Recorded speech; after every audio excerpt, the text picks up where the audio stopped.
everyone.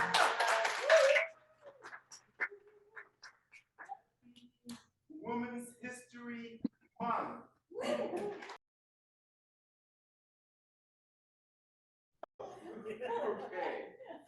In God's hands. God's hands covered me when the storm. Guided me throughout my journey. Held me when I was lonely. Protected me and hid me from my enemy. Where am I? I'm in God's hands. In God's hands I am, even when it's dark, even when it's cold, even when it's uncomfortable, even when it's hard. I'm in God's hands, and I know I am safe.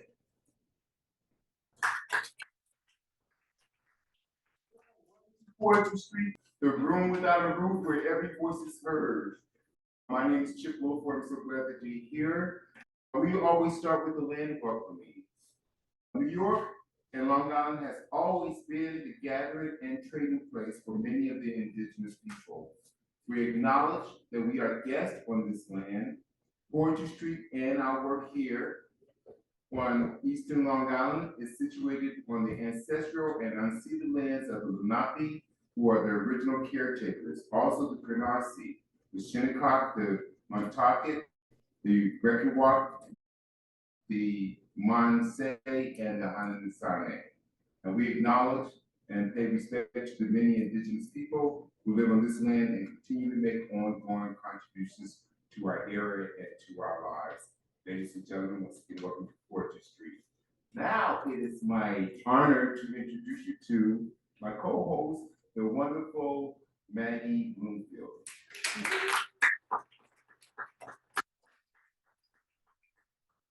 Hey, welcome everybody. Those in the room, those on Zoom, welcome to Poetry Street. Our mission is diversity. We started 10 years ago. 10 years ago. We have two announcements. The one is that in June we will be celebrating 10 years. And the mothers and fathers of Poetry Street, I hope, will all be here. And I hope all of you will be here. The other announcement is that Bobby Brown, who's one of the founders with Susan Dingwall, had a wonderful article in Newsday a couple of weeks ago. It's right back there by the sign-in sheet. Be sure you look at it before you leave. What an honor. Let's do it.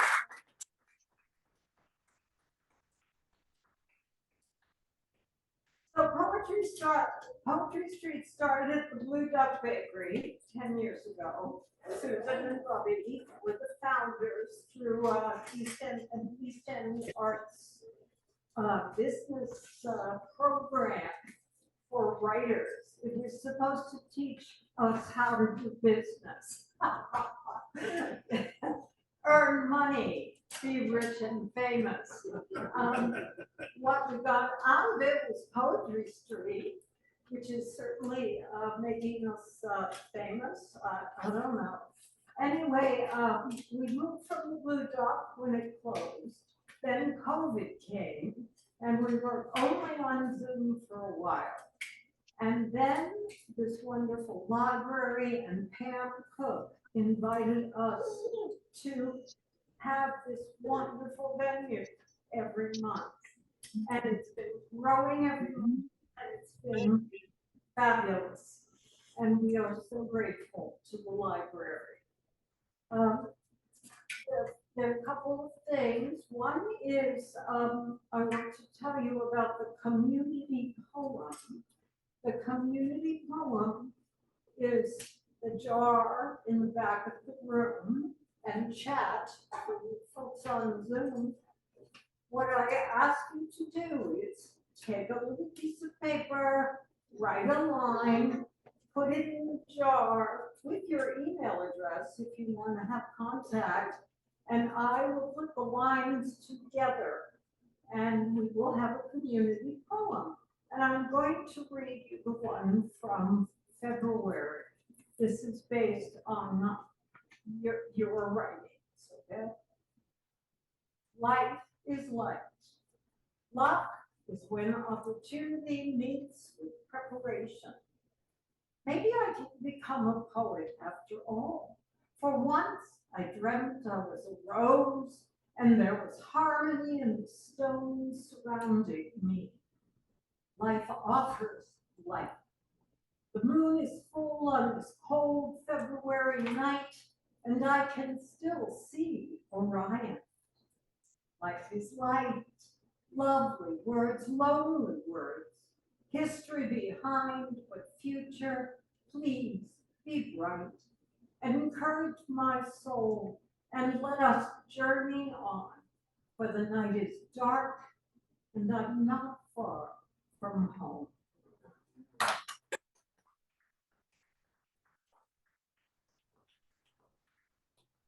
I also want to thank Claire Lundberg, who I neglected to thank last month, for doing all this Zoom work for us all the time. Let's give Claire a hand.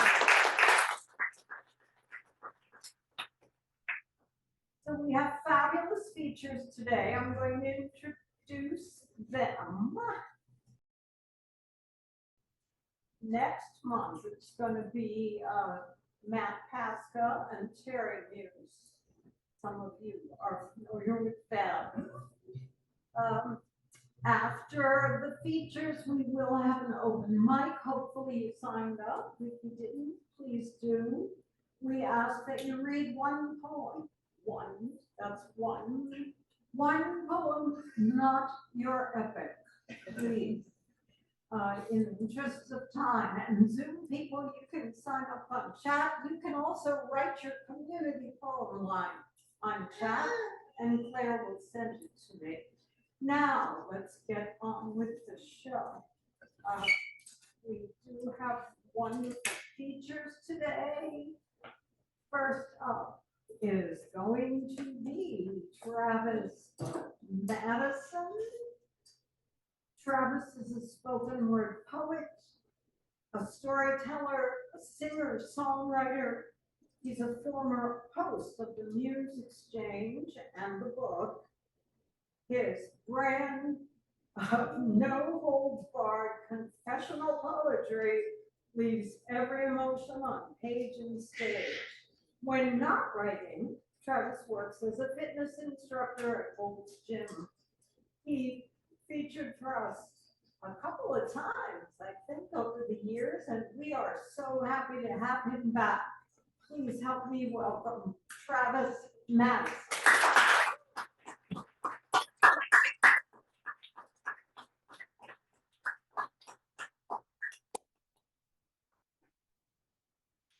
I've been fitness instructor actually. It's good to be here. Thank you, everybody. It's been a while since I've been here in person, but I think I featured for you guys in the first year of Poetry Street. So here we are 10 years later. So I'm going to share a piece here. I'm sorry, this piece is called Monster. The monster is back. It never really left, just made me look crazy in the wrong direction, talking fast, connecting too many dots, confused about trust, doubt, and bad decisions. There was a calm before it came creeping, whispering about the potential of train stations and intravenous drugs, of whether or not to leave a letter. I'm exhausted, tired of pills and pain, crystal balls, the emotional and physical bearing of almost. Loved, almost believed him, almost believed me, almost stayed sober. Isolation has a way with the mind. I'd almost like to say my net state of emotion was a result, but truthfully, it's the other way around. I'd like to say a stay-at-home order triggered it. But isolation was a fixed point in my weekend memory, afternoon brain. I don't think there's a way to kill this monster without medicating it first. I know the perfect poison. Maybe it will kill me too. Maybe I need it to. Triple like excuses I release for public consumption. 7 times the mystery, 7 times the cool. like I'm fooling anyone. I flash like a beacon, the wrong kind of red, blood-colored, barely escaping the darkness, a shadow of itself wrapped in okays about being okay during the time when you're the furthest thing, but that's mania. It steals reason, slavish, shiny gloss, bearable, convenient until you're 4 days deep, your eyes hurt, everything hurts, but you're afraid to fall asleep because you miss the details of your enemy's slips. And finally, you have proof that someone's been in your room, someone's listening and watching. The footsteps you hear tailing ain't just guilt tap dancing towards your demise, and you know for certain no one's ever there, and they never will be. Illusions work both ways, don't they?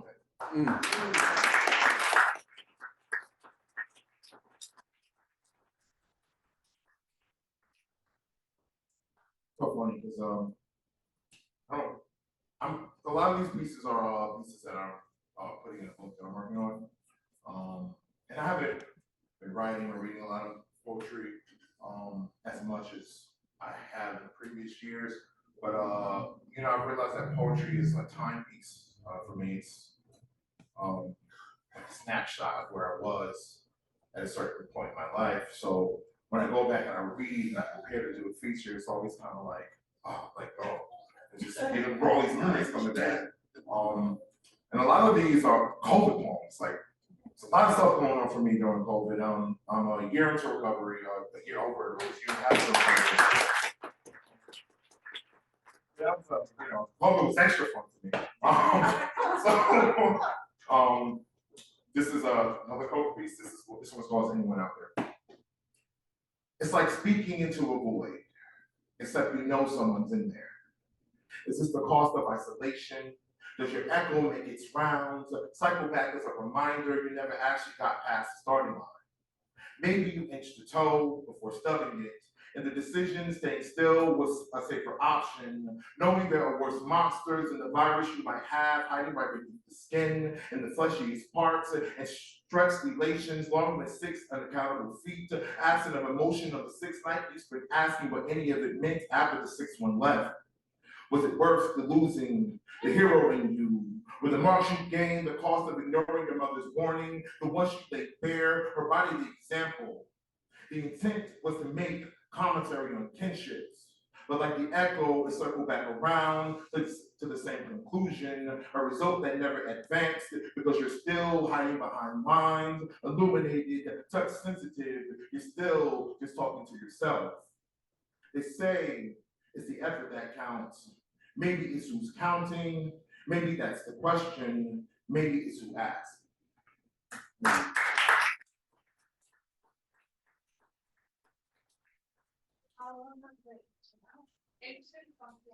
This piece is called Dinner Time.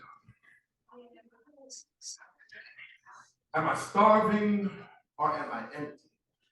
There seems to be nothing holding me, no gravity. I am air in winter, a flash, sudden upward spiral in the sky, waiting for the sun to burn.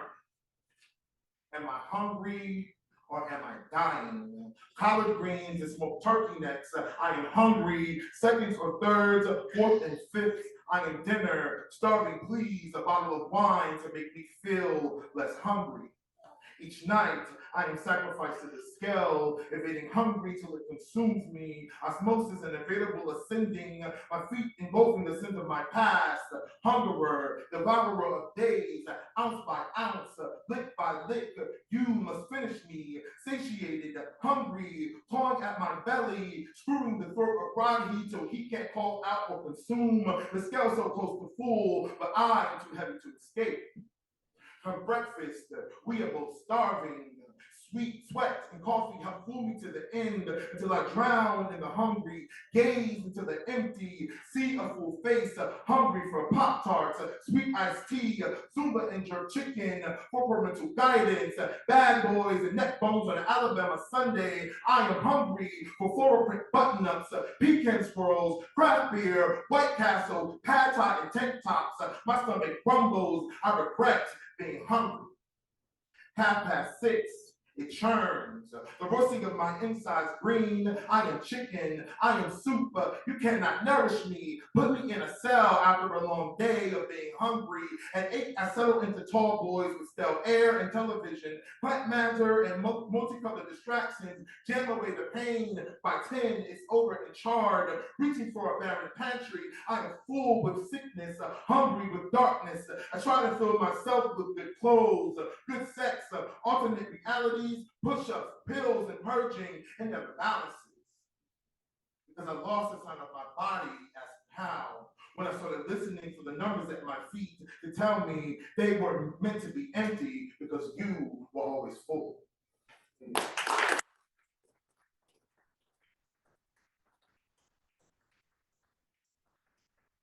So with, a lot of, let me help so but I like to say,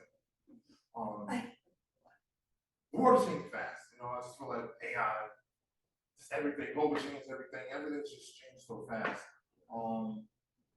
And we lose the connection over internet. I think spaces like this, is very important.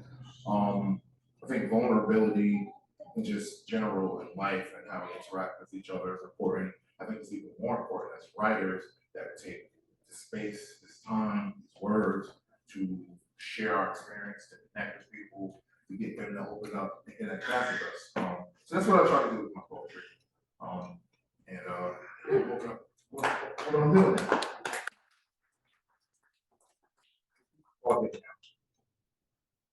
The wool is in his eyes, like sand, diamonds hitting glassy distortions, opaque bits of reality left to find shining, searing the center.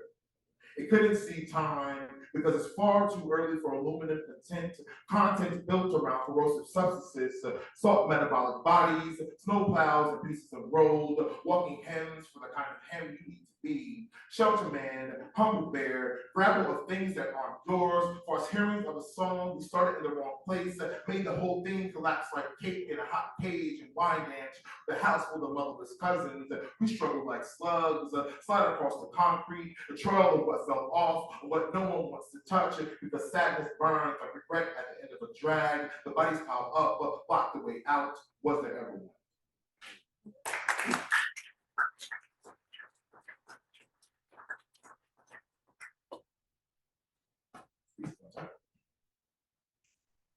I'm Vine. I twist around a cold black frame, weathered and rain beaten, the backs of past men who look like me. A walking scar, starbound wanderer, wanting a way back home, slave to temptation, misguided drownings, the wet chill, becoming more aware of his place in the deathbound movements of its nomadic self-slayers, building layers upon the carriers. He cannot rest. The manic callings of the mother god, a voice trapped behind faded coatings of silvers, speak to him in walking dreams and substances that imitate magic. I wish it wasn't all so vacant. The wet center of a frozen lake.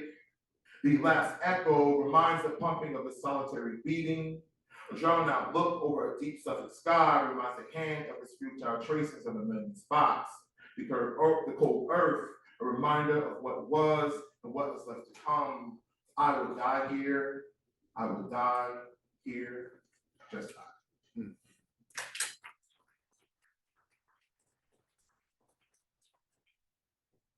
This will be my last piece. This is the most recent piece that I've written. I took a break from writing for a while just to kind of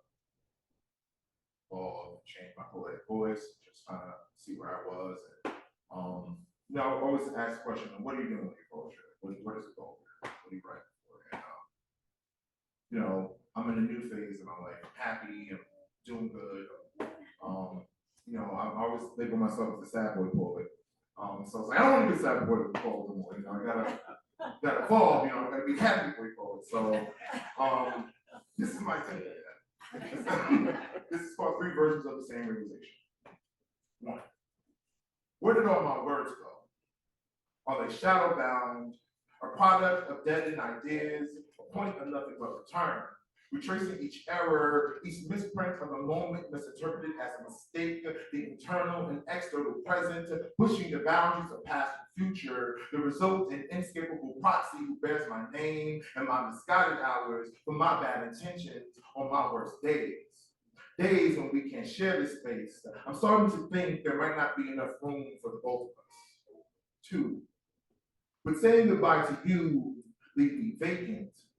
Wild boy, plaguing my bed, tying me up in sheep bend, figure eight and rolling hitch. How many demons are sleeping in me, counting my struggles like sheep, playing tug of war with my affinity for late nights and lonely places, places where people kiss impassionately in the kind of dark you swear you could taste. 3. The distance between your realities and theirs is measured in smoke and disillusion. The failings of a forced inception is the lapse breaking of a hive mind. My body grieves in the enjoyment of its newfound uncomfortability. This basement is not a space for me. I started to find mine in the sky, in dedication to my body and what resides inside. I think I figured out better ways to love myself, like be the back end of someone else's regret, stuffing mine so hard it breaks the edge, and suddenly we're blending what is and what we think. Of course, images of outcomes will never reach because we keep reciting the same story. So I'm rewriting mine in history, in love, in music, and poetry.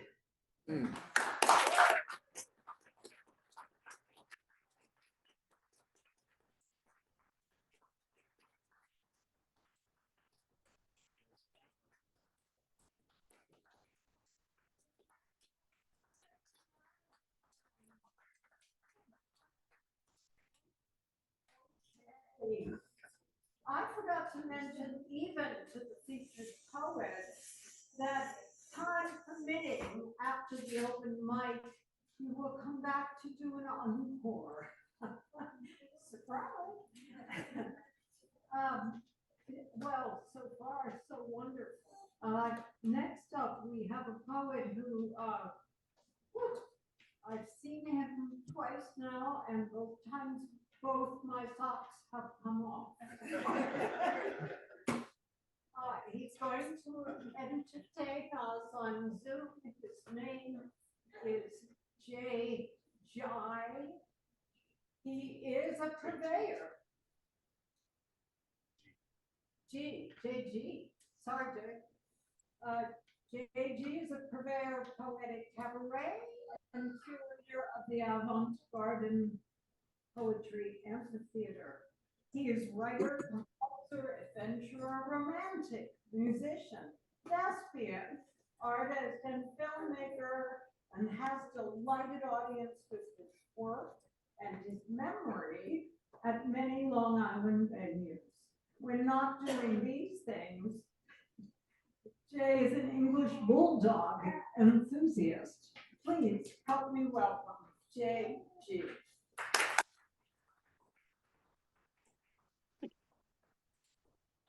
Am I audible? Can you hear me? Give me a thumbs up out there. Excellent. Here,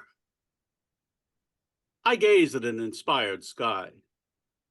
Clouds of satin, gossamer breezes, smoke tango on a dance floor of firmament blue. Tendrils rise as marionettes on kite strings to greet the open arms of memory.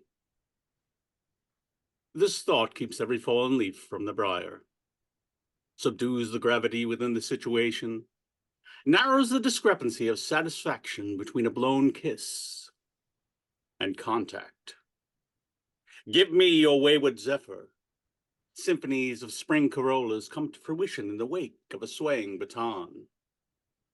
I'll take your pocket of fresh air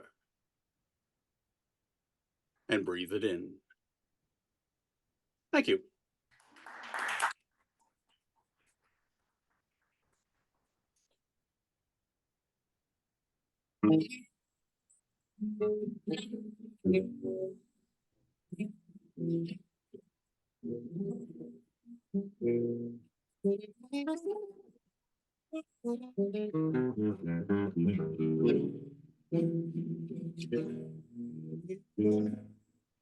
In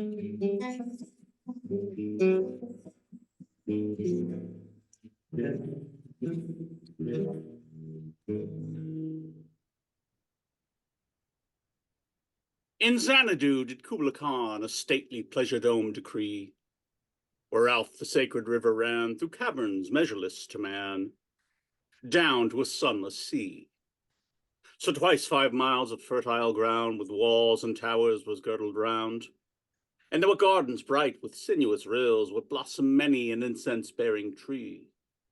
And here were forests ancient as the hills, enfolding sunny spots of greenery.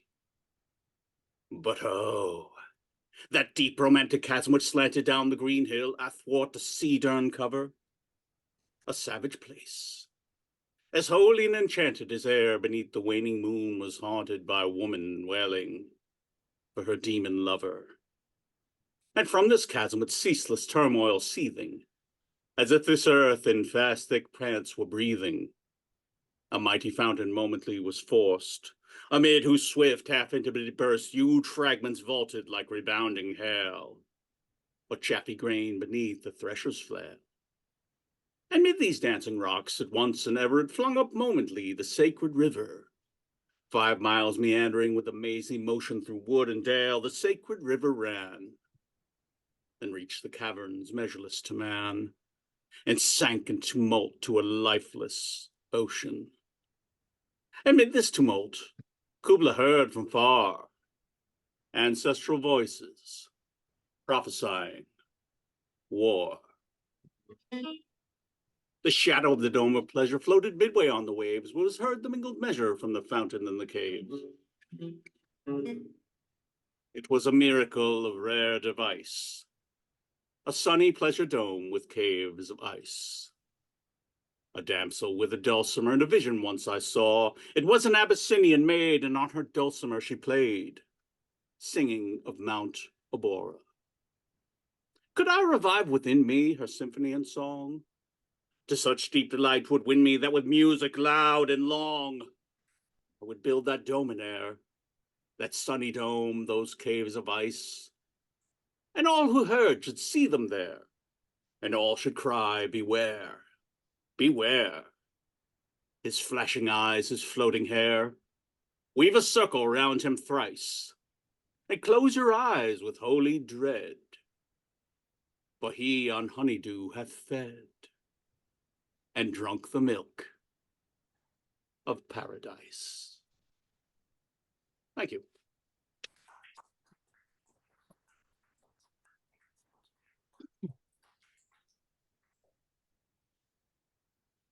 The anxious sun slips in through the terrace window, an incandescent nudge opening your somnolent eyes.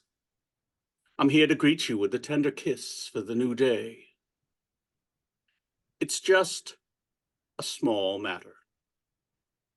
The midday zephyr wafts up a spirited hunger, chasing us indoors. And from across the table of our soupy repast, I take your silky hand in mine, tracing the silhouette of your fingers with my thoughts, lovingly. It's only a scant gesture. The amethyst moon casts its frivolous shine upon the afghan of our connubial bed.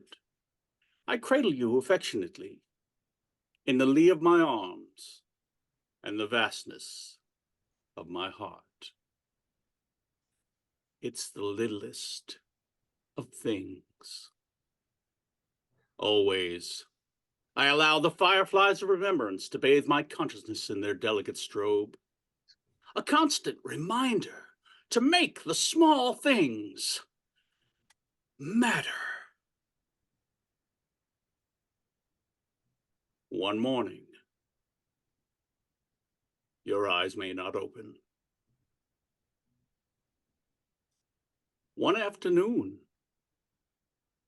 your hand may not be there for me to hold.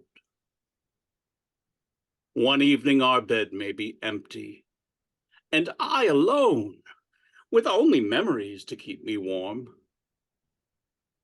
Every passing instant would become self-crucifixion for the small moments I let elapse, not seized, and would never have again. I love you eternally, just in case I neglected to mention it today. Thank you.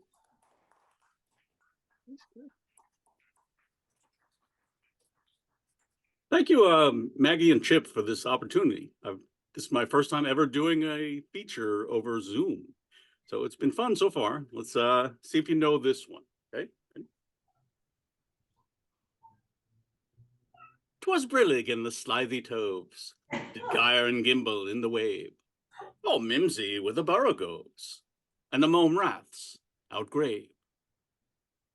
Beware the jabberwock, my son, the chaws that bite, the claws that catch. Beware the jub-jub bird, and shun the frumious bandersnatch.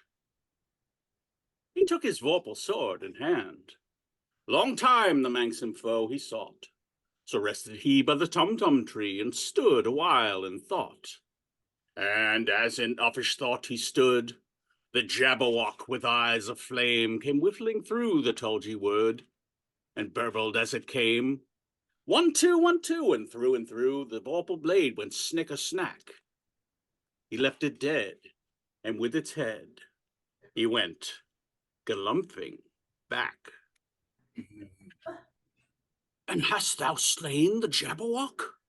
Come to my arms, my beamish boy. Oh, frabjeste, calloo, calais, he chortled in his joy.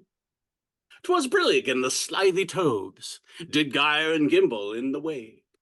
Oh, mimsy with the borogoves, and the mome raths outgrave. Thank you.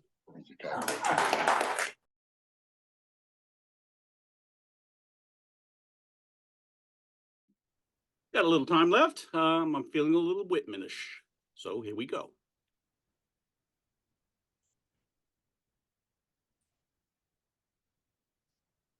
There was a child went forth every day, and the first object he looked upon, that object he became, and that object became part of him for the day, or a certain part of the day, or for many years or stretching cycles of years. The early lilacs became part of this child, and grass, and white and red morning glories, and white and red clover, and the song of the phoebe bird, and the third-month lambs, and the sow's pink faint litter, and the mare's foal, and the cow's calf, and the noisy brood of the barnyard, or by the mire of the pondside, and the fish suspending themselves so curiously below there, and the beautiful curious liquid, and the water plants with their graceful flat heads, all became part of him. The field sprouts of 4th month and 5th month became part of him. Wintergrain sprouts and those of the light yellow corn, and the esculent roots of the garden, and the apple trees covered with blossoms and the fruit afterward, and woodberries, and the commonest weeds by the road, and the old drunkard staggering home from the outhouse of the tavern whence he had lately risen, and the schoolmistress that passed on her way to the school, and the friendly boys that passed, and the quarrelsome boys, and the tidy and fresh-cheeked girls, and the barefoot Negro boy and girl, and all the changes of city and country wherever he went. His own parents, he that had fathered him, and she that had conceived him in her womb and birthed him, they gave this child more of themselves than that. They gave him afterward, every day. They became part of him. The mother at home quietly placing the dishes on the supper table, the mother with mild words clean her cap and gown, a wholesome odor falling off her person and clothes as she walks by. The father, strong, self-sufficient, manly, mean, angered, unjust, the blow, the quick loud word, the tight bargain, the crafty lure, the family usages, the language, the company, the furniture, the yearning and swelling heart, affection that will not be gainsayed, the sense of what is real, the thought if after all it should prove unreal, the doubts of daytime and the doubts of nighttime, the curious whether and how, whether that which appears so is so, or is it all flashes and specks, Men and women crowding fast in the streets. If they are not flashes and specks, what are they? The streets themselves and the facades of houses and goods in the windows. Vehicles, teams, the heavy planked wharfs, the huge crossing at the ferries, the village on the highland seen from afar at sunset, the river between, shadows, aureola, and mist, the light falling on roofs and gables of white or brown 2 miles off, the schooner nearby sleepily dropping down the tide, the little boat slack-towed astern, the hurrying, tumbling waves, broken crests slapping, the strata of colored clouds, the long bar of maroon tint away solitary by itself, the spread of purity it lies motionless in. The horizon's edge. The flying sea crow. The fragrance of salt marsh and shore mud. These became part of that child who went forth every day and who now goes. And will always go forth every day. Ladies and gentlemen, thank you very much for this opportunity to do this on Zoom today. Thank you, Maggie and Chip. It's been my pleasure. I'm JG. Thank you. Let's hear it again.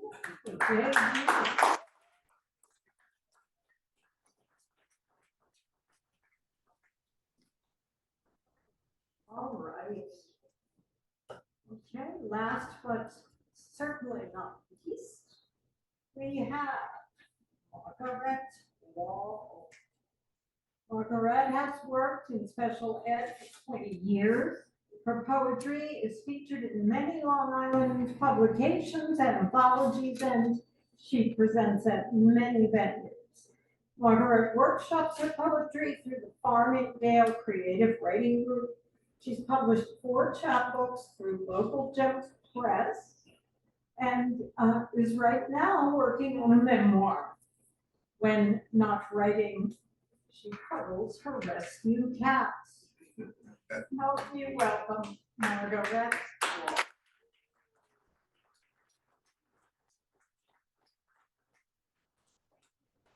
Thank you, Chip.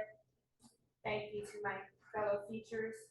It's great to be here. I'm going to read my first poem. I'm going to read today. I'm a longtime resident, born and raised in Massapequa. This is called One Less Blue. My hometown's blue again. My street poles and storefronts dress in royal blue ribbons, like bow ties. They wrap around a grim reality. My world bows its head at a candlelit vigil. Police officers line my suburban neighborhood. Salute towards an ambulance. Inside it holds a 31-year-old man. A husband, brother, son, friend, fellow officer to the NYPD, a father to a 1-year-old. His baby boy will grow up learning the legacy left behind, stolen too soon by enemy gunfire. This is not a foreign war. It's New York City streets, where criminal activities play on constant repeat. Offenders charged over and over, released again and again. Rap sheets read like resumes. Elected officials neglect to acknowledge their poor judgments, their responsibilities, as blood spills across city streets, across blue uniforms, across our lives. It's their deciding hands carrying some truth. Why another police officer was taken from us again? This wasn't just one person, not just one night, not one mistake, and it's not the first time. This was yesterday, today, and tomorrow, and the day next, and it's inevitable without change. This is now, it hits home. It needs to stop, and it needs an end. Officer Jonathan Diller was our protection. He wasn't just one cop, one patrol car, one shield. He was one of many. One of the first faces we'd see in our cries for help, in our hours of need, in our moments of desperation, to keep evil away from us, in a world now feeling one less good, one less protected, and one less safe today.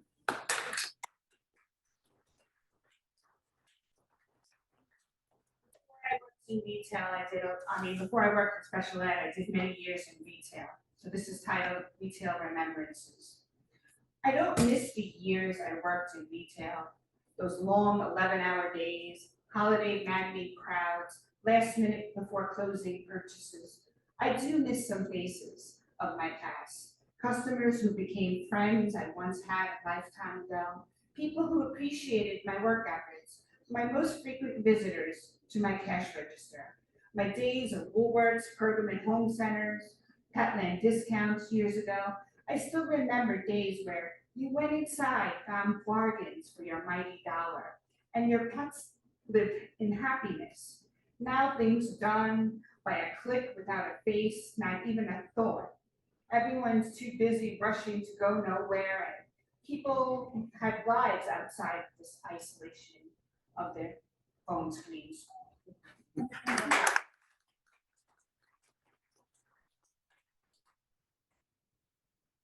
February reminds me, and this is in memory of Frankie on his second anniversary. February, shortest month of the year, pulls the hardest at my heartstrings. It's not cliche, but heartfelt. The heart-shaped month reminds me I'm not in love, reminds me of all the ideas of love I wish we had. Days I long to be with you, like Valentine's Day reservations. You were always taken. All month long, my heart trails highways of missing you. Groundhog's Day predicts an early spring, and it doesn't matter because it's 28 more days without you. Black History Month, like my heart, the darkest screen of any movie, without your name scrolling in the end credits. Presidents' birthdays passed by and drove me days closer to the dreaded one, the day you slipped away. A box I just can't cross off without remembering when it comes every year. The month of love I want to cross out entirely like a leap year played on repeat. My heart feels forever broken inside February. My skipped heartbeats longing for the past, my murmur of heartache as my tears break open for you. This month's a long remembrance of the boy I lost, the crush I will forever feel inside my chest.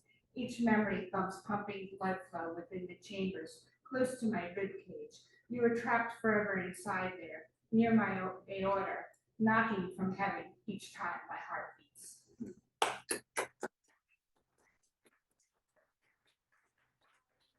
Of Long Island. Epigraph. Flowers take many forms, each takes a story, each entirely precious and unique. Each is the best, each will teach us to love, nurture, and let go. Not every garden blooms. Tears take place of rain, they surface on the air, and that's from Paul the Midwife. Gardens of Long Island. Long Island, expansive, dense, populated, and unique. From the roses of Roosevelt to the marigolds of Massapequa, Long Beach lilies to the daffodils of the East Hills. Hempstead holly hangs towards oceanside orchids, Belmore bushes of jasmine towards the hyacinth of Hicksville. Almeyville azaleas to the Plainview primrose, Quogs dahlias to the irises of Atlantia, violets of Valley Stream to the lavender of Locust Valley, the peonies of Patchogue to the camellias of Carl Place. Zinnias bloom on the way to Floral Park. Lloyd Harbor holds aster. Long Island's life is like flower and town names. Each grow from its history, each carry a story. Poets are the gardeners who bloom them open.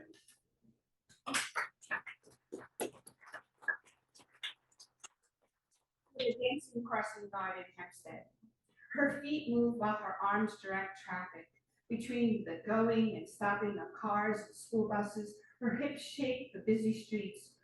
Her dance floor is the corner of Clinton and Fulton Street in Hempstead. Work is a workout. I wiggle in my seat to the radio on a school bus. Wish I had her uplifting energy every morning. She makes her job look fun.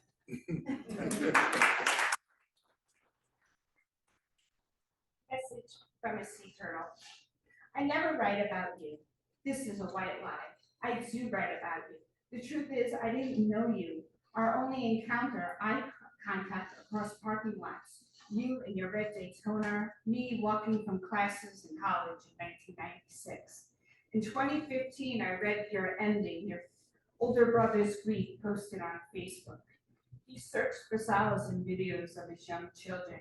A shaman once told me I have a spirit animal and see it everywhere, and I do. Saw on your Instagram rescues of sea turtles underneath the double rainbow. Today, your 9th anniversary, I wear a sea turtle hoodie with matching earrings in your memory. Driving home from work, confirmation came when I saw rainbows.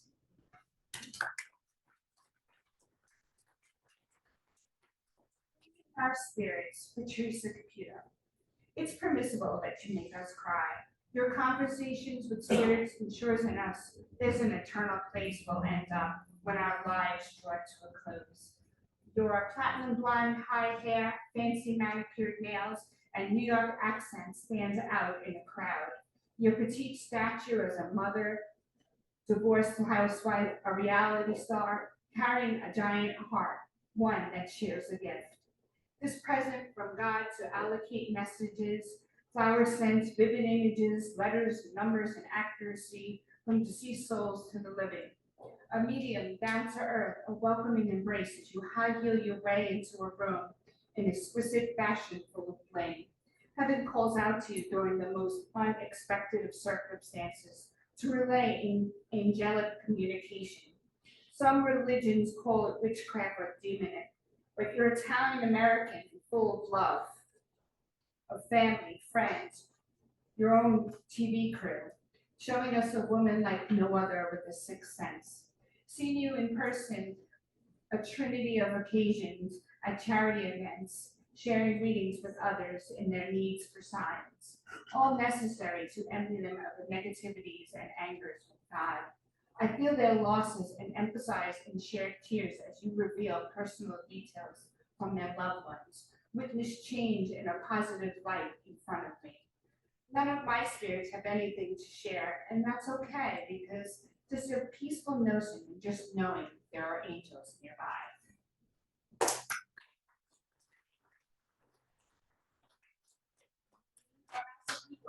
Love letter to the Sunrise Mall.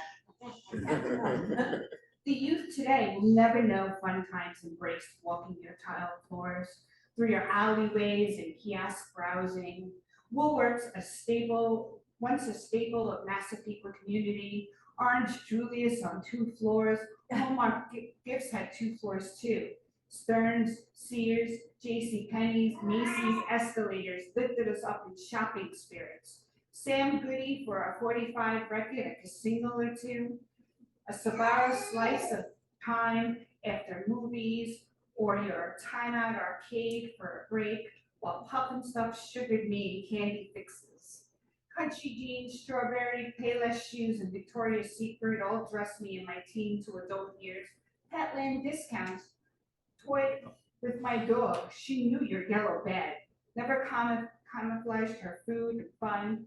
This big empty space once full of shoppers. Teenagers occupied with socialization, indoor koi ponds and fish tanks.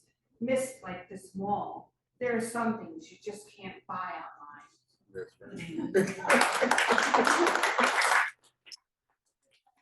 Down syndrome, it was National Down Syndrome Day, and I've been in special ed for a number of years.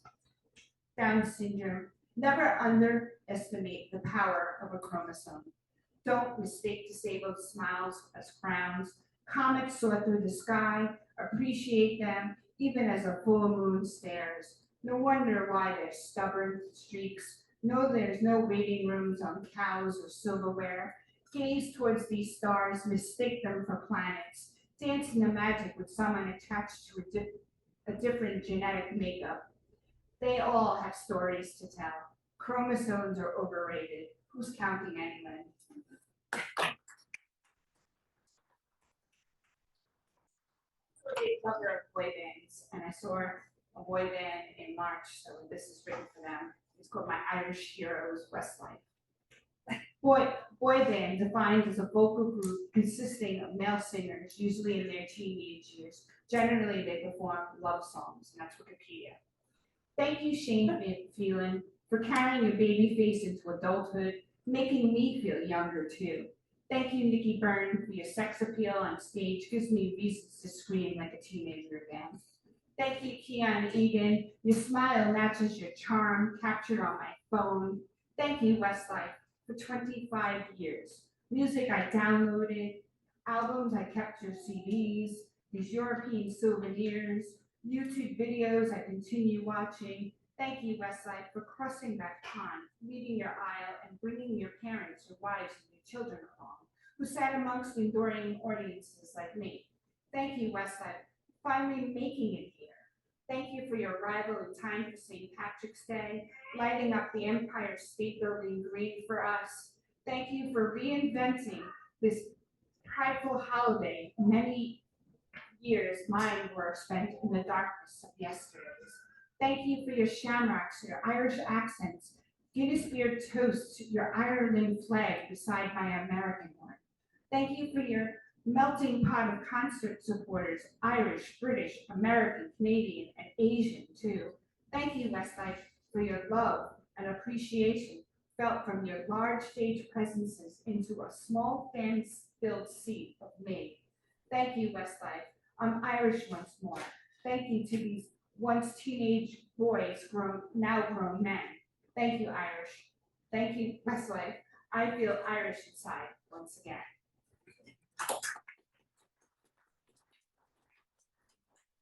I don't want to call you a memory. This was I woke up in a dream and this lyric was going on in my head. I don't want to call you a memory. I don't want to call you a memory. I don't want my eyes to swell from missing you tears I shed. I don't want to say you're gone when forever is such a long time. I don't want to say you disappeared when you existed and mattered. I don't want to call you a poof, like you vanished. You're not a magic trick. I don't want to call you absent like you did when we were in school. I don't want to have closure. You aren't just a story, you're many. I don't want to move on like a breakup on a relationship we never had. I don't want to recover from you. You're not a drug or drink or a lifestyle choice I made. I don't want to say it's over no matter how much everything about you has. I don't want to come to terms without you like you were a lesson.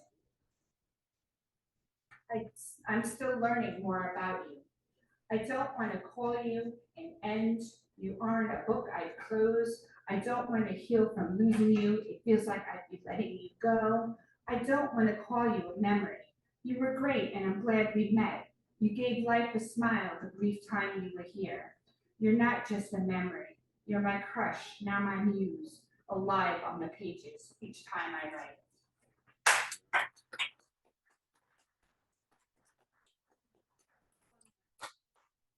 And I'm not perfect. This is called 1988.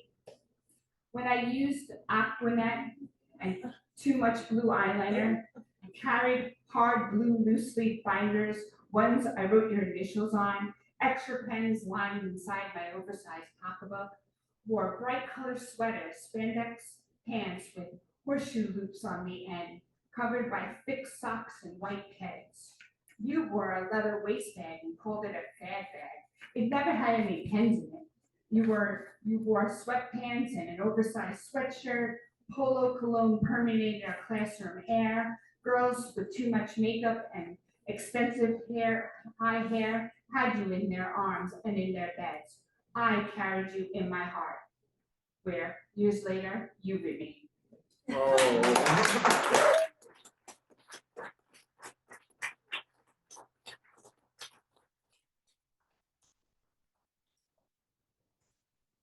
That was wonderful, Margaret. Let's hear it from Margarette Wahl.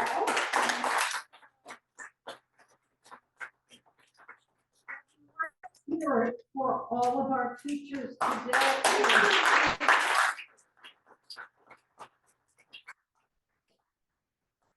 I'm going to turn the mic over to Chip Williford, who will read the open mic. Again, one poem, please. We have a lot of readers and we're anxious to hear everybody. Thank you. One for the great teachers.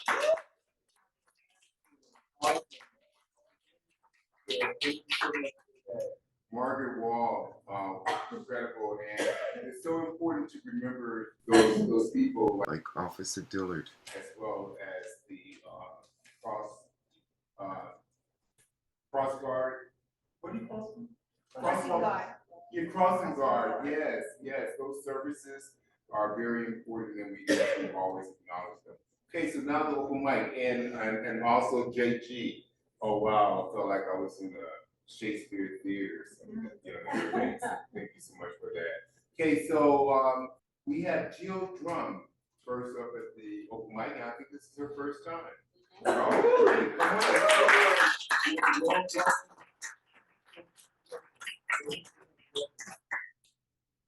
Thank you for this opportunity.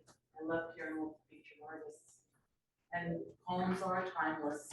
I wrote this when I was 19. I'm a little older than that now. The Watchman. The desperate animal roams her cage, searching for a route out from her bestiality, aching to escape the prison of self-preservation without interrupting the awaiting watchman.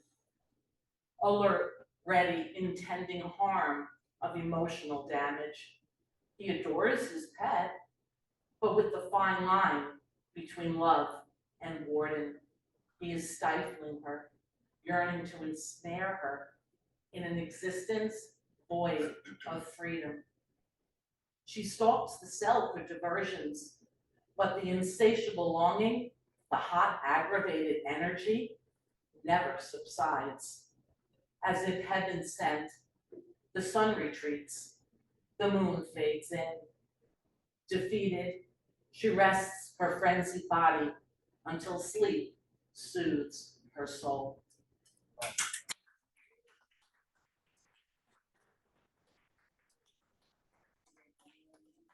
Hear some more from you. Bill Batcher is coming next. He's one of our fathers of Fortune Street.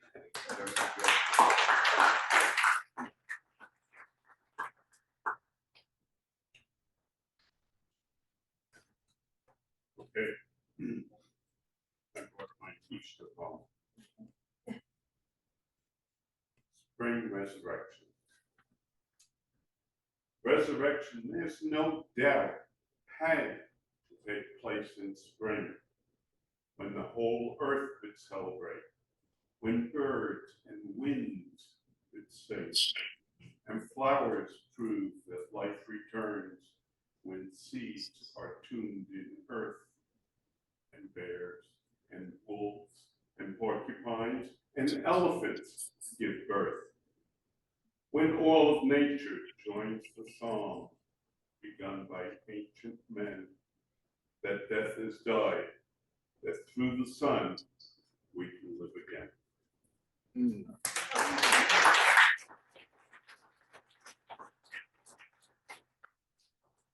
Beautiful, beautiful, thank you so much. Susan Simmeray.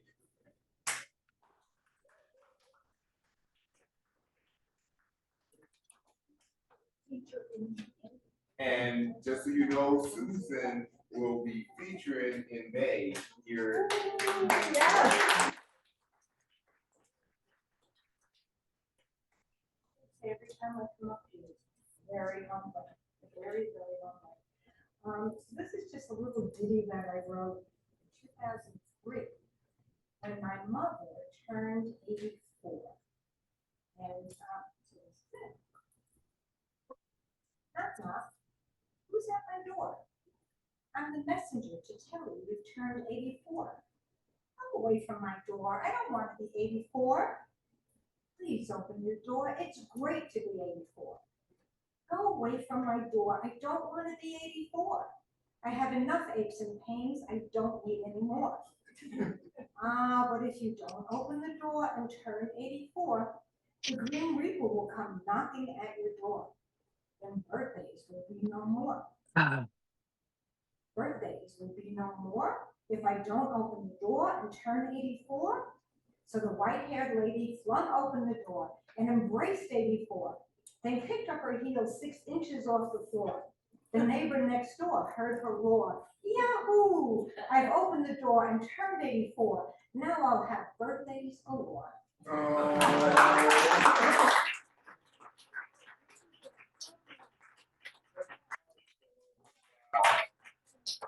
Turn 84, of time here. Okay, Claire, who do we have on Zoom land? So far, we have Megan Deutsch, followed by Chris, and I'm going to butcher his last name, Hanvier. Chris. Yes, Chris Javier. Yes, Chris okay. Jean-Pierre. Yes. So let's go with the first one. Hi, Megan. Hi, can you hear me? Yes, we can. It's Okay, so perfect. good to be here. Great to be here. Thank you. Great to hear all the poetry. My poem is called Wishes. Sea otters huddle together, paws interlocked, wrapped in kelp to keep them from floating out to sea. I wish each of us friends to keep us safe, a raft protecting us from the salty undertow. Sea otters preen their fur, the thickest of any animal, but they don't fluff their fur to impress their fellows. They condition their fur to trap a layer of air underneath, so they won't freeze in the cold Alaskan waters. I wish we all could be kind enough to ourselves and one another, and remember that we're all evolving, working on ourselves to weather this life. I wish each of us a hidden layer to weather this life. Sea otters have hidden pouches, places to store food, or stone for cracking a shell. I wish every life had a pocket filled with survival tools or an extra meal for a long day. I wish each of us the chance to live undisturbed by pollution and judgments, an opportunity to play our roles in this fluid world. Thanks.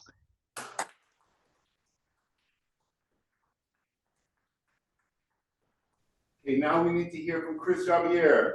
Chris Javier. And congratulations, Chris.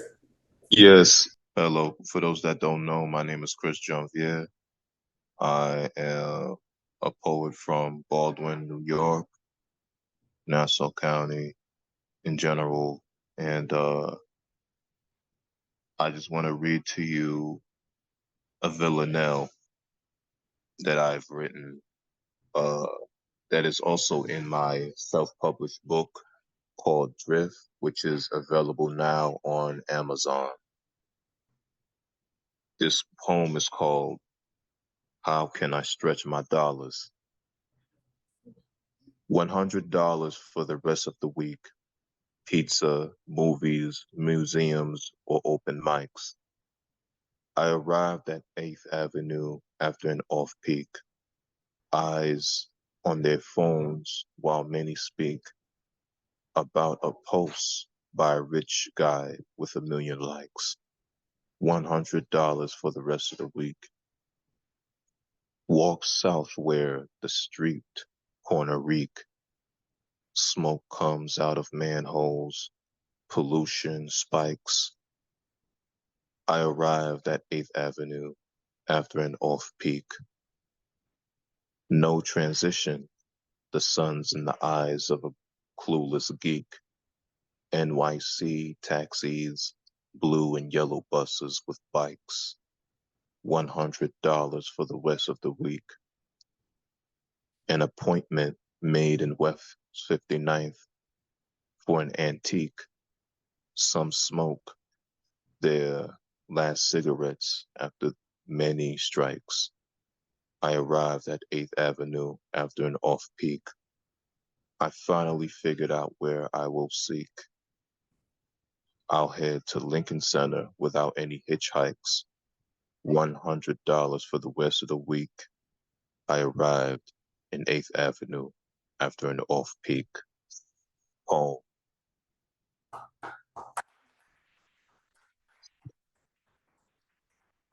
Again, you can follow me on Instagram, New York Flow, NEWYORKFLOW, X, New York Flow 95, and Twitter, Chris Reads 9000. My new book, Drift, is available now on Amazon. Paperback available, only $11.99. Thank you. I'm so happy for you. And I'm gonna take some of my $100 and buy that book. All right, so we're gonna come back to the Riverhead Public Library and ask Ariana Puget to please come up to the room. No problem. And we'll be back on Zoom in a minute. You're welcome. Hi, Poetry Street. I am really honored to read amongst such talented poets here and virtually. So thank you for your time. I've been chasing sunsets to see self-refuted beauty, dispute its own appearance. I honor its perseverance. I want to watch as it disappears. And I feel our fears are one, but I don't want to be alone, so I cling to the sun like a lost kindred spirit, wringing our souls empty, clear it costs plenty, yet never relenting our shine. And the next morning, we rise, but some dawns we're still crying, relying on false bargains with clouds to hide our faces, replacing radiance with a thick, dull grayness, just blatant excuses, a storm, a mood. Reclusion is temporary, a momentary escape. In some moments, I don't think the sun aches like I ache, but I don't want to be alone, so I fabricate tales of woe about the sadness of the sun, softening blows from the madness that's my own, candidly futile but not useless, offering comfort and commiseration, ruthlessly engaged in delusion, but shamefully accepting an imaginary notion that something out there relates. Thank you all.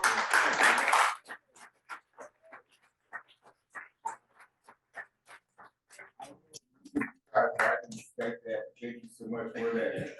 Catherine Schubel. And I know I'm messing up her name. No, well, it's okay. Okay, Yeah. come on up, Catherine.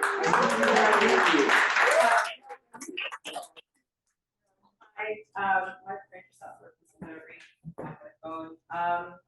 So I wrote this poem a few years ago, and it goes along with the theme of everybody being stuck in their phones and the internet and everything.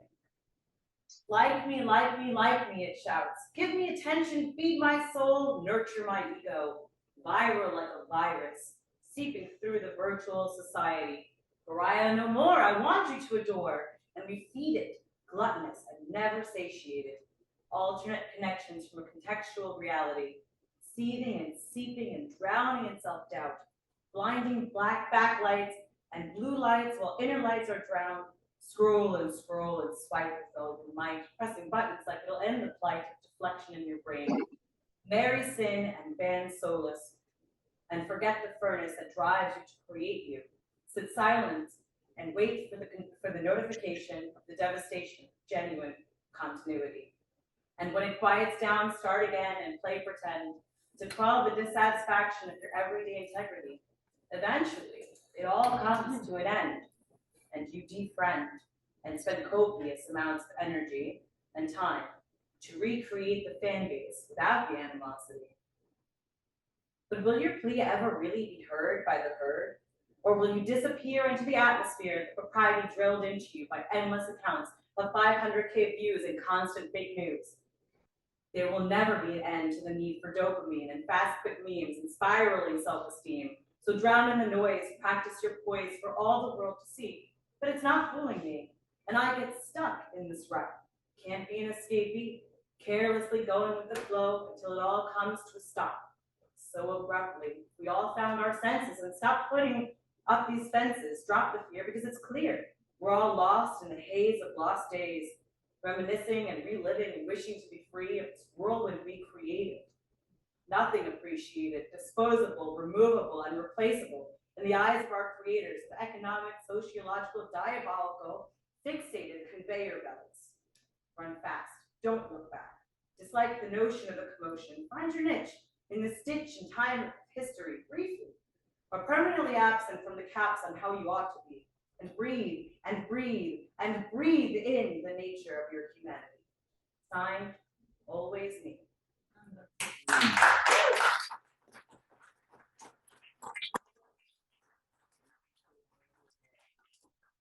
Bell is one of our mothers of Poetry Street. She's also featured here several times, and she's on our website and in our film, poetrystreetontheroad.com. Ladies and gentlemen, please welcome Nina Eubank.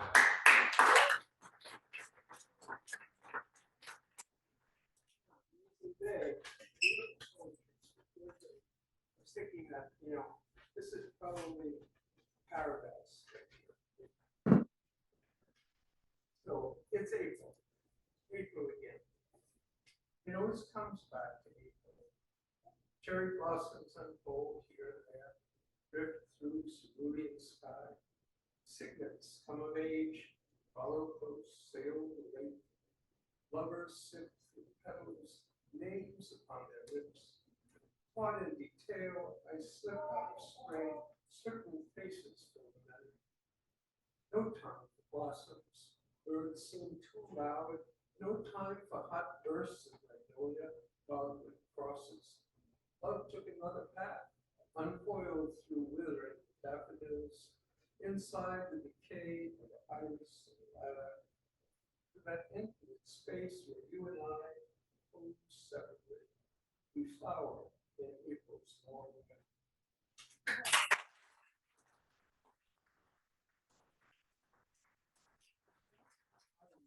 Poetry about spring, I don't write any of those.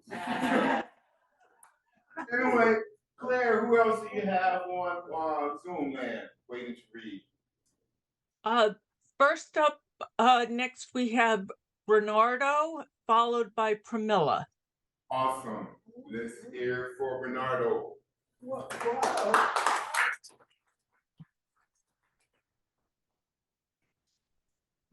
Hello, Poetry Street. It's good to be back. I recently finished a book called Bridge Over Aggravated Troubles, which is a book that tells different stories about places I've been and things I've dreamed that helped me make it through my survival on this planet thus far, and I'd like to share that with everyone else. But I'll have to reach out to someone there to figure out how to market it. However, what I wanted to do is share it, one of the poems with you. And because it's Black History, because it's Women's History Month, I would like to share this poem. It's in the book. It's about my grandmother, one of the women of my history. Time with Grandma. I climb inside my mind. I do not know what year it is. I am listening to Al Stewart, Time Passages, with my grandma in her living room in Columbia Park Apartments in 1970-something. And something is stirring within me in this reoccurring visit I have sometimes. There is moisture in my eyes as if tears might appear at any moment.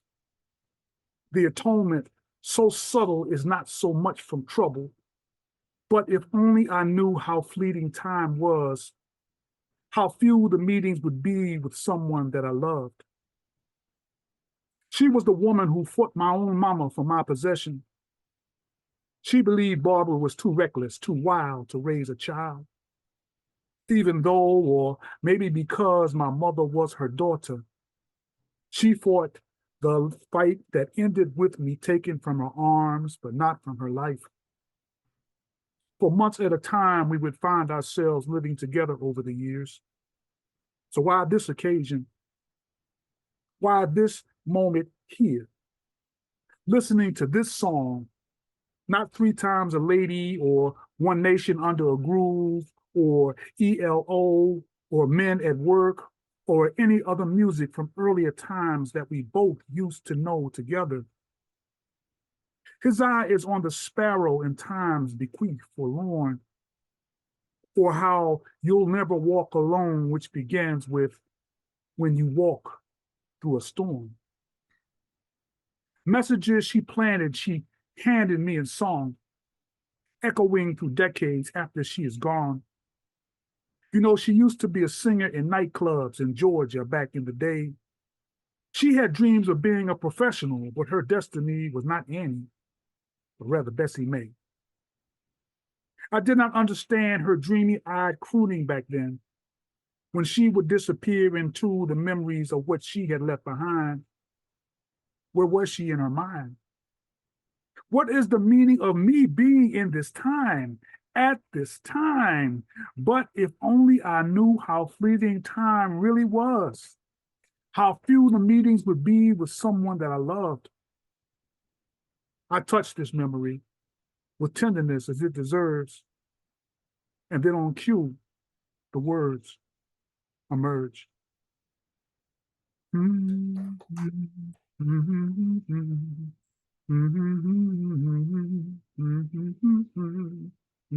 Well, I'm not the kind to live in the past. The years run too short and the days too fast. The things you lean on are things that don't last. Well, it's just now and then my line gets cast into these time passages.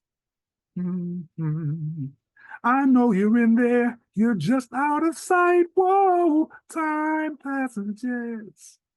Buy me a ticket on the last train home tonight.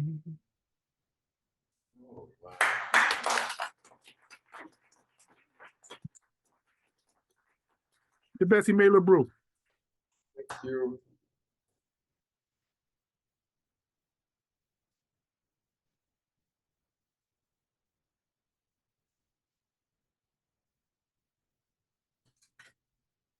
And now we have Pramila. Pramila Vicassa Warren.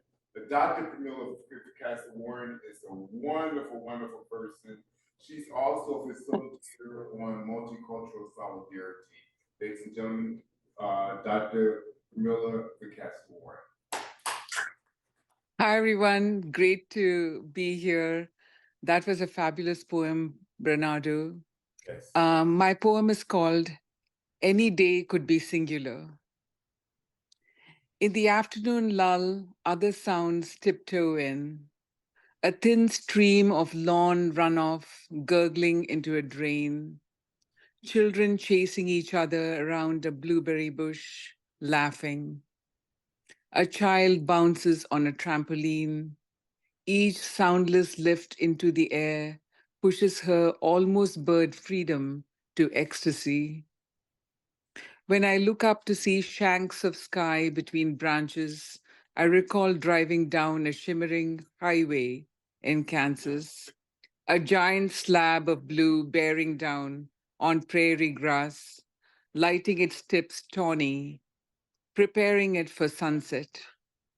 I mark this moment as beautiful, memorize it, so it's not washed away by the next calamity. Even in war, one can marvel at a tiny pink petal between rocks, a child's soft fingers in your fist. Thank you. So much, Dr. Vicassa Warren. And now we're going to come back here to the Riverhead Public Library and ask Jim Morrow to please come and read. Jim featured for us not too long ago. She was exceptional. If you missed it, you can see it on our website, poetrystreetmonroe.com. Jim Morrow.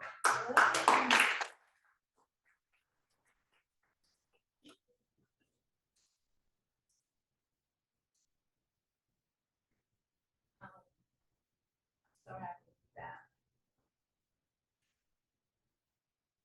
So this is the work in progress or garbage. Let me know after. My life in grief. At 18, I had no home. Or was it 17? I can't recall. My father was in prison. My mom didn't want me anymore. Later, she saw what she had done, apologized when we spoke so hard. Late 20s, I'd still not got well. When I was 30, she gave me her home. She lived elsewhere, needed her space. It simply was who she was, solitary, charismatic, and generous with grace. Late 30s, I married the nice guy, or so he was till after the vows. We had a child, the gentlest boy. I looked round and left that house. My mom was there once again with her love and generosity. I miss her now every day, for 6 years ago she suddenly passed away. Around the time I lost my mom, my ex was broke, trashed my house, and got too close. My son is headed to college now. I've given him myself, my heart, my all, so he could have what I did not. But I fear I've done him wrong.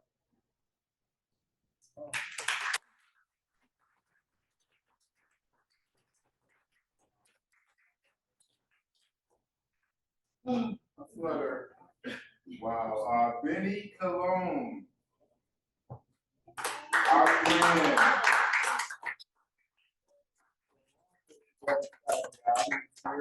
And we're so glad that he is. Thank you so much, Benny. Thank you. Thanks. The jury's still out of it. You've done it wrong. That was amazing.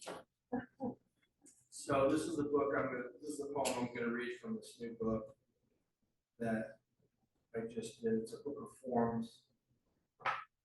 It's called Let's Not Talk About It. This is an acrostic, they call it, right? So everybody knows the picture of the bridge in Shibuya. This is what that poem's about. Let's not talk about it. The ropes or the bridges, the dark spots on our past, or the sting of the lash. Let's not talk about the hurt which we've caused. Let's go back to the source, the delta, the river it knows, the pain it grows, as the prejudice still shows. Set your baskets afloat, but only after the baptisms. Let's not talk about the places, Tuskegee, Montgomery, Memphis, Selma, Detroit, or Shibuya. Let's not talk about building bridges or police shootings and such. It's all too much to bear, speak or hear. Stand back, look away, do not touch. I'm sorry, there's nothing more to see here. Let's not talk about the effect or the cause. Go back to the sauce, the powder and the finger. Whatever we need to block out the feelings which linger. This, the eternal struggle, my brother, of trapdoors, great courts, and glass ceilings. Let's not talk about the cost or what we lost as a people. From cookout to steeple, oozing like treacle. The lives which we've tossed and the bodies still left swinging. In the chapel they're singing. And the world keeps on spinning, out of control, as we lose another soul in the system. My God, what are we missing? Have we finally learned our lesson? Or is it just window dressing to frame a very unkind picture? Let's make a pact, let's talk about that, in hopes that talking soon leads to action, because in silence, nothing changes. As we coexist as strangers, in the night, we can no longer deny our sight or look away. While the sun's still out, let us kneel and pray, and then come together and make some hay. Let us start today. Let it start today. Thank you.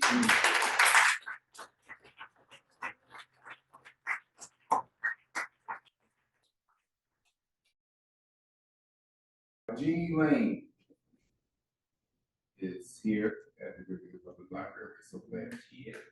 And they were going to go to Zoom that.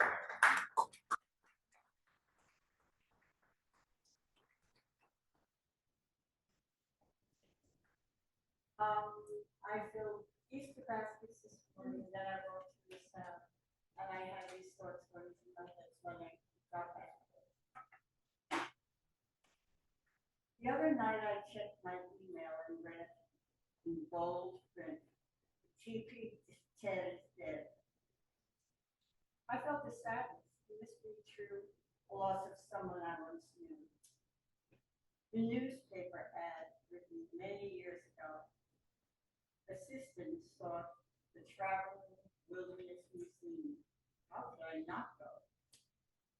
I phoned, was soon on my way to meet Chief. We almost did get to meet, the location hidden from the street. Behind bushes and trees, I found a small trailer and teepee, and thus I met Teepee Ted. Theodore Strickroff, real name. Tall, soft-spoken, pleasant, a man with a mission.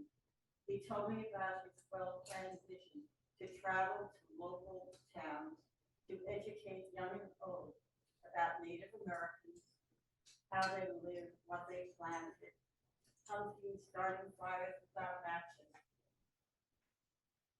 To put a spark and love of nature into young minds. We went into the teepee, thick animal skins lined the floor, and the remains of a fire smoldered in the middle. Allergies caused me to quickly leave. This job was not for me. But I honored what Ted wanted to achieve, and he did. One day, Teepee Ted phoned to ask if I'd like to go see the horseshoe crabs when they come ashore to lay their eggs. I did, brought a friend, former school teacher. We arrived before dawn with eager anticipation. Television crews were packing up. Fishermen had come in their pickup trucks and hauled the horseshoe crabs away. But the day was not a total loss. Ted taught us many things about horseshoe crabs. Over the years, I would read about Teepee Ted and his Traveling Wilderness Museum. At schools, libraries, nature centers, he was a wonderful educator. Teepee Ted is dead, but his memory will linger on.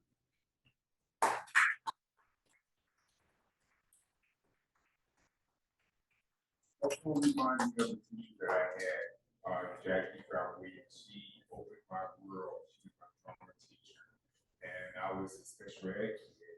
And she realized that I just learned different, and so she helped me, and I'm just so grateful. So thank you so much for sharing that. Okay, Claire, who do we have in Zoom land? It's just me left, Chip. So. All right, so let's give it up for Claire. Give me a second here. Service, and thank you for everything that you do for us here at Poetry Street. This poem is called March 4th, and it's a phrase that I learned from my brother-in-law because it was his birthday. He passed away unexpectedly last week, so I thought I'd read this today. March 4th, the only command in the Julian calendar. I took that date to heart 10 years ago this month.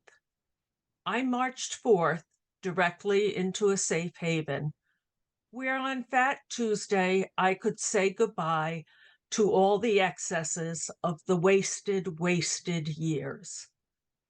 I'd always meant to give up a victual or vino for Lent one of these years. This year my soul commanded me to do so. March 4th, it said, and save me. It said, your soul. I've never liked to follow orders. I've always been more partial to listening to suggestions. But who knew the kinder, softer way would be to March 4th? Thank you.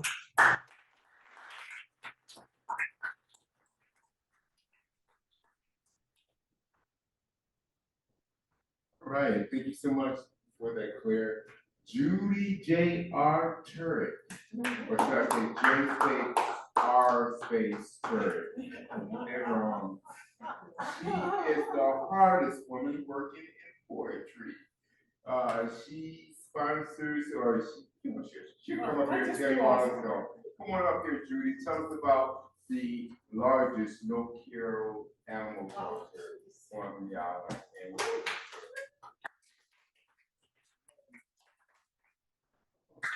So much love here. Oh my gosh. Jealous, everyone on Zoom, because this room is full of love. Yeah. So, okay, dog speak, which I'm not reading from today. Thank you, Chip. But dog speak was 24 poems that I had written in a 24-hour poetry marathon in the voice of dogs.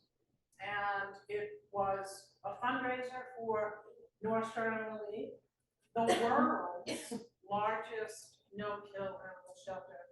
And last month, I actually went and donated $500 from the sale of poetry.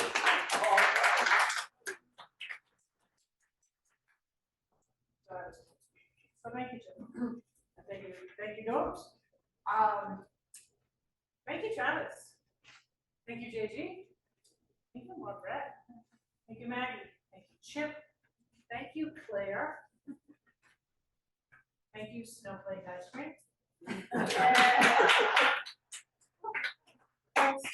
If you're gonna drive for an hour and a half, that's right. Or since it's gonna take us an hour and a half to go home, I don't know, we might actually go back.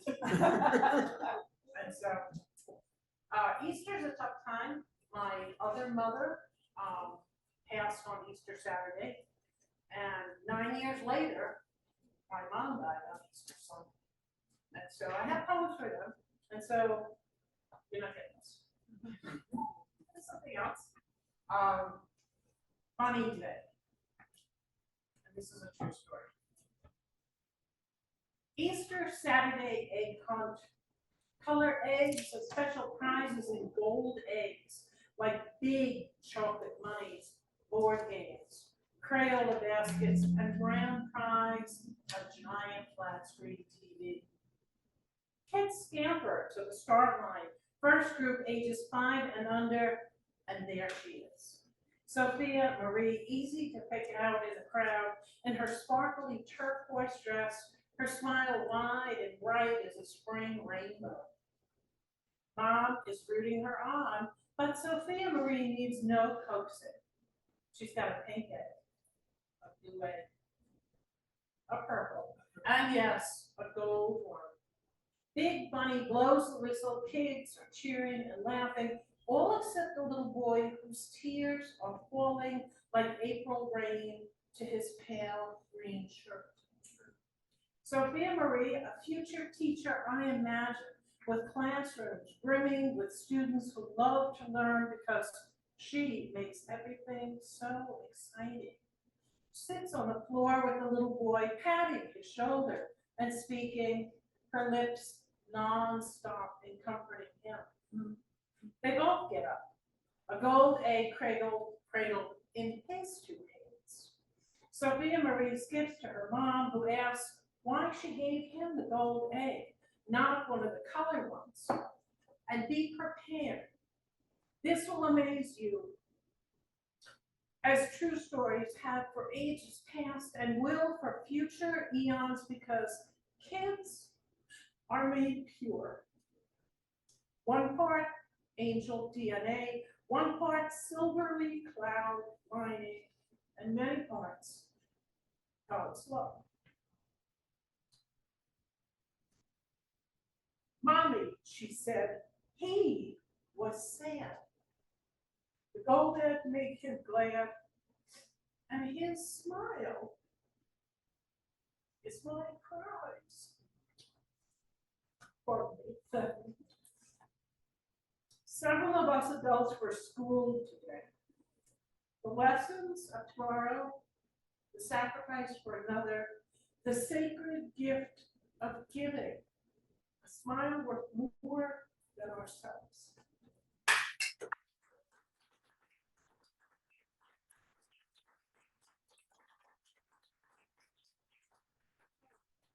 Thank you so much. Oh, wow, wow. We're gonna bring Maggie back in just a moment, but, wow. I'd like to share our child's voice. Travis, thank you so much. And things you said, say, what are we writing a poetry for? Is it to change something or is it so this poem I wrote because I needed to write it because I wanted change. It's titled Child's Voice. I was the littlest, the last of 5, really of 7 children, 2 I didn't know until I was grown with kids of my own. Okay, I digress. I stood silent, quietly in mind on my face right for the ages, wide-eyed, long stare at my big brother and a fluttering ache in my belly. Yeah, I stood in that line. I stood there wearing my lucky yellow shirt, wrinkled trimming sleeves, and bell bottom shaking like a leaf inside. Outside, frozen, perfectly still, I stood all the time, wanting to run away and hide with my big brother at my side. I was 8, and this lineup was the routine when it's wrong, like not doing your chores or not doing what you're told to do when told, and especially like looking like you kind of want to talk back. Come on, I know our family was not the only one. But really, is there any reason to hit, to whip, to beat, to strike a child? Okay, I digress. 8 years old I was, lined up from the eldest to the youngest, me. After the speech, delivered almost as long as Sunday sermon, came the beckoning of the hand, pointing out exactly where to stand. First, my eldest brother stood in the designated spot, stoic and still like an iron board. Dreadfully, I watched an aimless ache as he, like a hungry crocodile, clenched his teeth as though his very pride was at stake. Relentlessly, holding on for way too long, thinking so wrong. Twist, take, aggravate, instigate, sure to make more blows to flow. Harder and harder did tears choke behind the levee until he broke. His head did fall with nothing at all to say, feeling earth, shame, and defeated, he walked away. Within fingers' reach, I watched each of my siblings slowly walk from the line to the spot. A docile stare, her hand outstretched. Without a sound, a single tear raced down.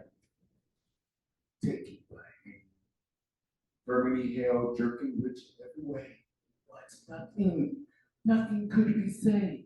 Okay. Belt, extension cord, leather strap. Diverse switches, braided with care, struck my sister. With your break, docile stare. One by one, I saw her walk off stiffly.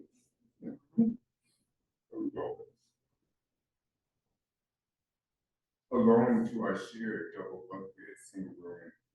I was 8, holding my behind. It was my turn, anticipating the burn. Alone I walked from the line to the spot I was told to stand.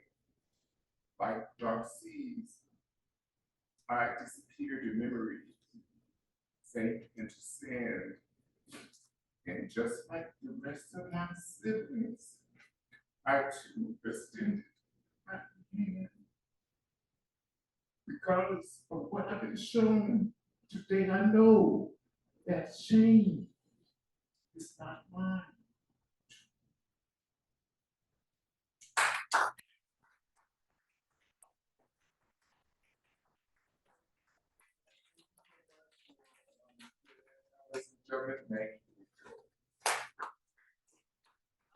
Chip? Maggie? Maggie? Yes. We have one more from Zoom that I overlooked if we have time for Jay Thor. I'm going to ask him to unmute. Yep.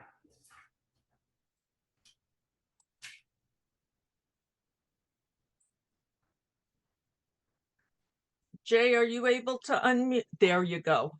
You're good. Yeah. Okay, this is results of listening to the MSNBC news this morning. Many sins Trump did tout, from synagogue first thrown out. Ugly words would shout. We knew from the start Trump was never very smart. He would break our heart.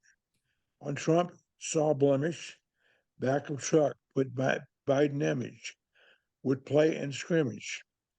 Of Trump we would pray, reading Bible we would pray, for his sins would pay. Detected Trump vice, he never was very nice. Women would entice, whipped and liked to lash, window supporters would smash, threw Trump in the trash. Trump had been a twit. We knew he was a nitwit, chewing on a bit. Amen. Okay,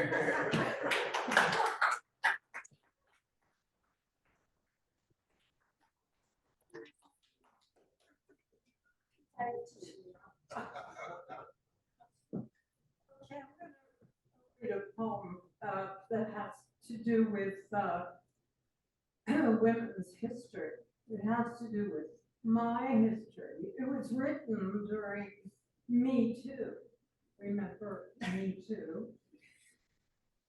There is no, it's called Missing Person. There is no me in Me Too, where I was smoke, wafting into collusion and consent. No need to rail against the perpetrators I seduced. No equivocation garnished my cocktail. A drop of poison, and I was yours, or his, or hers, or theirs, untouched by guilt, or pain, or rage. The me of me drained long for the morning hangover. To those who touched me for the wrong reasons, you are all released from accusation. No settlement to consider, no attorney to change the narrative. It's all in your favor, thanks to a shadow's complicity. You're not welcome.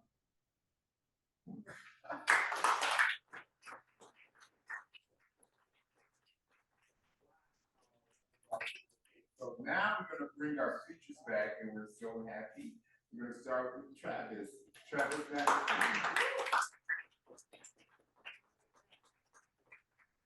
Keep it going for Travis.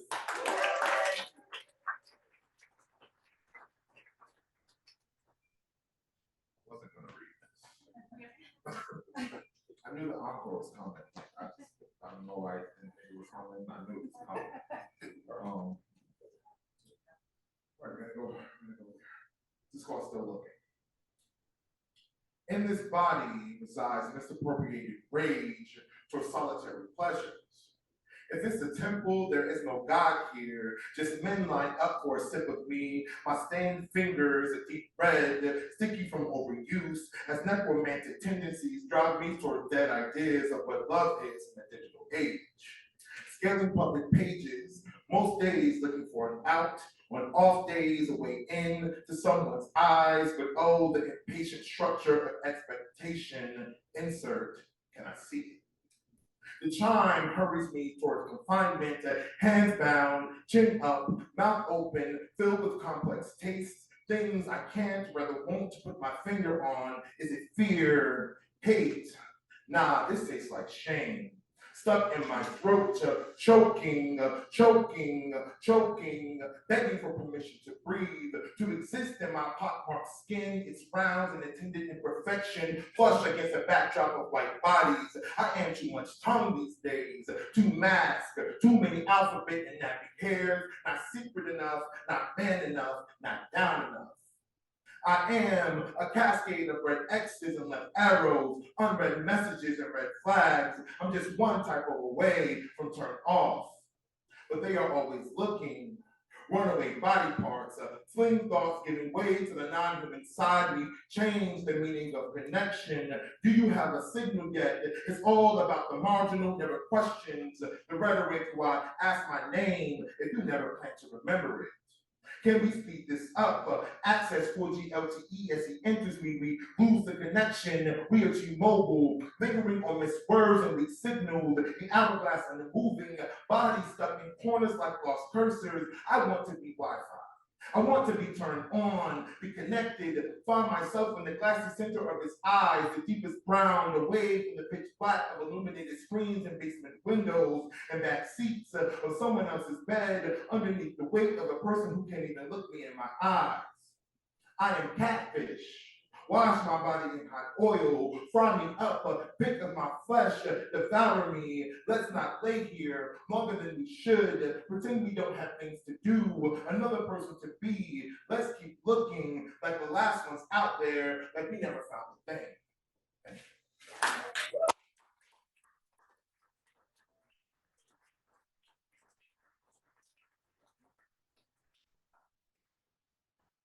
All right, thank you so much for that, Travis. And now I'm going to ask JP to please read, or should I say William Shakespeare?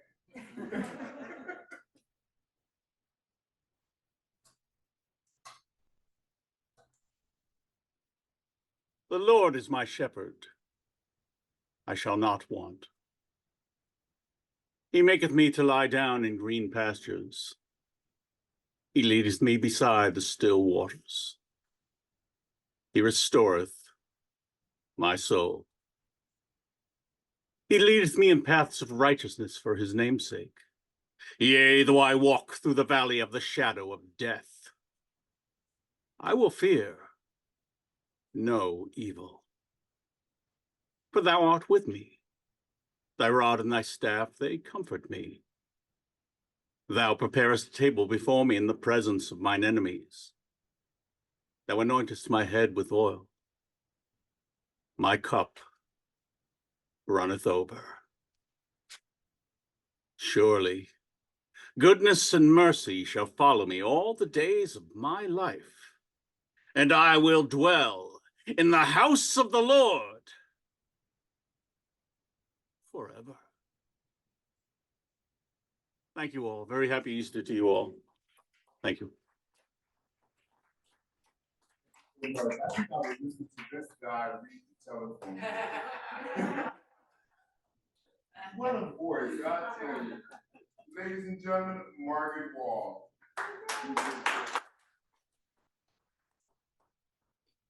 Thank you, everybody, for the great afternoon of poetry. I'd like to thank George Wallace. He put me in Walt's corner.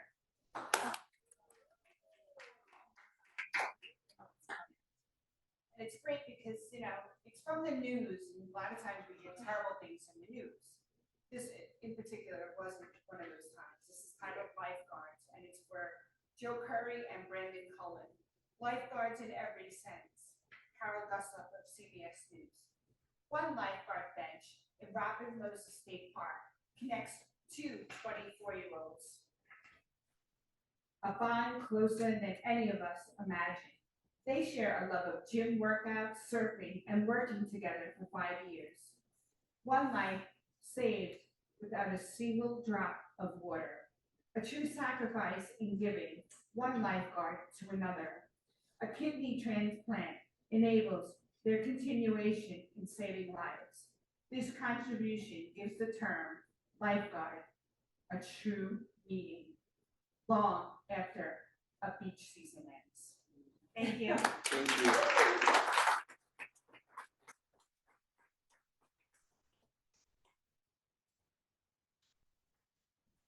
I think our work here is done. What an afternoon. Let's hear it for everybody.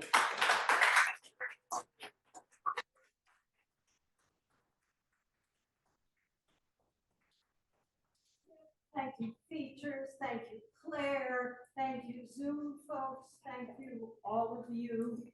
Next, the Riverhead Library for sure, Pam Cook. Remember, next month is Poetry Month. It will be Terry Muse and Matt Pasca featuring. Hope to see you all